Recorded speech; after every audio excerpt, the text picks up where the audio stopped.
Busia for your mamma in our quabas con at the buy a platform way so Pinax GH anyway negus one. Ocean, naturally, a hand with the Unya Bape, entertainment news, and baby, a shebiano, your boy a homeward dance, a baby a brow, say. So I show my me, man, or Shamima, me, should be a mammy, couldn't operation and the operation there. You have a quack yet near ye at the Abron when you are so, or Ghana. Have you ever a name, baby, news in the better form? Yet the Ebebro, and I say, about gospel entertainment in him, and I about gospel industry in him, and Crophobi, a woman, Pimpino, on share that end to or Manoasem, and I say, on share that end to or no kasa na na me no kasa dey impanyifo say and I say loyalty be say if the water voluntary the frog you don't see or na chese nsuo tap point ni a oji wo na asema me ba be kan dey ekwa akoye say nipa ya oba be kan sa asemi na ye nsusu so obetimi aba be kan sa asemi eye evangelist Dina Asamoah aka hippie people and I say aka abeku nyame ambo me amba say me meye brofo na mu meto asachira nyuma na meto gospel en sachira Ghana for me no ka say de enum nsem a waka gu abrantie bi so no na denti ema no kan sa enum nsem no ede kira abrantie ni nyina information no wa ha ye de ebro ye nusufu onum de oba Ghana ha ye actor ba ko a ne modembo eso eni a ye ka say ye ka legends more Ghana up to date or mother so tia no dia ye bodin was etimi eboni din kan enye obi ase Prince Yosin aka Wachi and I say Awachi say asantini ebe kano no na me no ka say there the pictures bi asha say twegu social media ye bo bi ni picture no na ehu say sesi ade ye bra wantwa na ye hunu e wasini mu biem na emu ebe hunu no na ya sorry dey ma ya hye no asofotale ya odin no ama na ba be ye sofo ni nyina information no wa ha ene asori kra sesi oda no ni nyina ekura me wa ha me de bro na ye hye nsem na se ana se ye hye ye nsem na se dia ye nko evangelist Dina Asamoah aka Hule na sama mi we die obi aso oba Ghana hanom na oka gospel anyum tofo a omatimi agi omudin agi awards ni bi amount platforms akese dia na kire se mami de eya dia odimu akotene na nse yampo ene ehu se MPP for eye rally campaign ya de adiches odimu akotene na ni abre se kwan bi ato no MPP beba power ampan so MPP for etimi eba power na ye kama mi asem dia wo Ghana ha na you be a open gospel nyum worship there omo be GT hopa enyu bi as ono ene sisili amafo omo ene mutimi be bo gospel be to worship enyum pa ede man krofo mo hu se ampa osori enyum bi e wo baabi eno na wutimi tin nyum ni bia na wa moto abi nso a ote na kire se wo hu se nyamesom ede nyamesom Pontius Pilate na kire se emu ode yie papa na ye kama mi dia oyu bia untanti na no ansem basabasa ontan enkasa basabasa the only time mekai se memetin na num kasa anase oba abontin be kan nsem bi no time ye ma mesisi de amafo etimi ekohwim Joyce Blessing Michael catching and say uncle back to the husband and answer on sense nichi no uncle nikunu one sa time no and I am me Dina Asamoah otimi edena no ebetu nsem nimbeka said sisila amafo de honhum boni bi and tennis so otimi ede yes and mumo no pa dia anka ida so the mic na homa be chechere ne kwa na so be hwene ni so ede amano that was the time yet say yes sisilia me ma me Dina Asamoah otimi aba bonten aba be ka nsem bi sei and ye nsufu onoma na nsen ya grada nsem eba yi eno so otimi ebe churo bibi fa ho ka se eniwe nyina behu all eyes will witness the fall of Sika Gari eno ne nsem otimi ebe ka se eniwe nyina behu se Sika Gari ekọ na wie ya na se Sika Gari no netumi no egu eno ne nsem obeka na emum no so ohwe na ye nhyeda anti na num nsem na onu eno bibi sa se den kwa na brante we akwakoye na wasane no miensem ede egu ne so Ghana has a mubeka ya na nsimu wa na picture bi esha asese trendy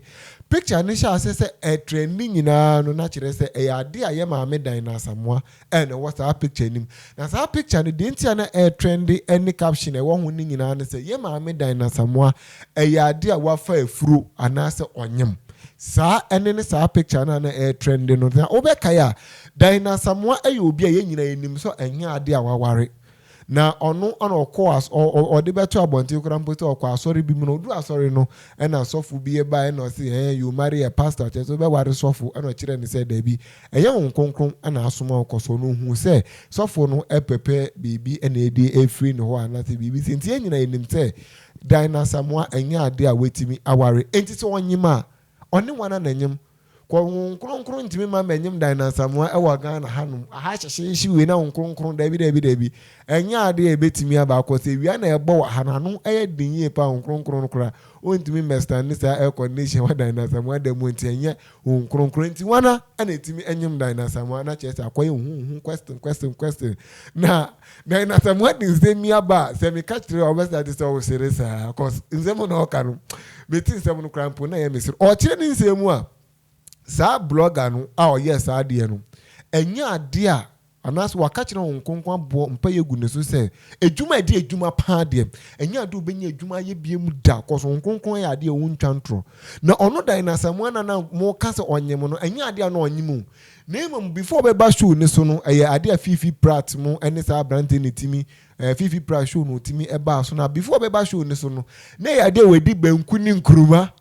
benkuni nkruma na Dina Asamoah si wedio no odi sa benkuni nkruma ni wiye no ena atare na ohye no odi bi otini ebo onimu nti otena asesa no ena kire se otimi eko onimu nti nefu na epie ye no nyina no enyanyen senda na emom no benku eni nkruma odi ye no eno ena na ema nefu eye kese sa no koso yo bi wo ha owo afuru kakere nti so didi kakere bi a na kire se nefu etimi epie nti Dina Asamoah kan nyina na se sa brante no enya ade ejuma de obetimi enye bi wona ta so bi because wabompa ye ede egu no so anase wabompa ye asera hon kronkron ne se ondi na se man no we sure se hon kronkron ebedi na se mama nti sa nyensen no na mututu se nyensen de ada bi Dina Asamoah se benku eni nkroma otimi edi ye ne sifu onom na ye koye nsem foforo so de ane enko Prince Yosin aka Wache aka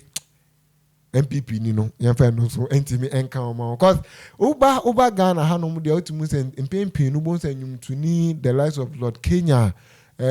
bibrina na papachi bunyina omo convert ne nipa okwo ya wentimi angina evangelist Alewa anase Reverend Alewa Mofori Amponsa ono no okwo wentimi angina nanso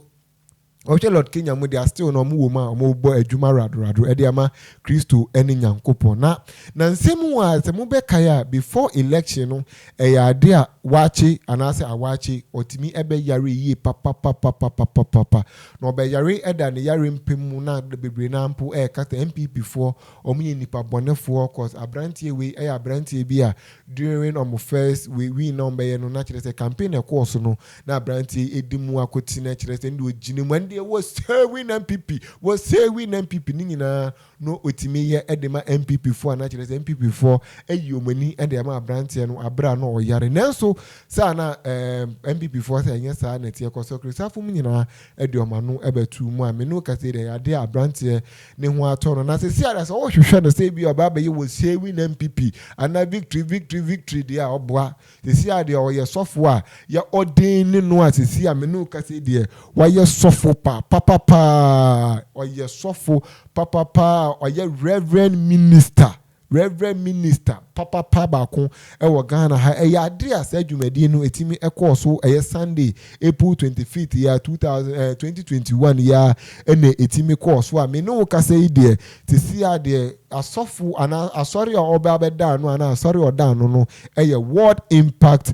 Century ani nyina ewo Accra haya ena asori no wanti si an so ti pa o ebia wanya dodomu yare onfin ye ebia sabi uja wona ye ma udidi awome ebia ohunu dokuna na ebia ye benku ana mole a ni nyina o de call Reverend anase ordained Reverend awachi anase Prince Yosin honum dia obetimi asane mpaebo agu ama wanhu senchire ne abrabom we ni nsem mienu a kire se etimi ade bra mu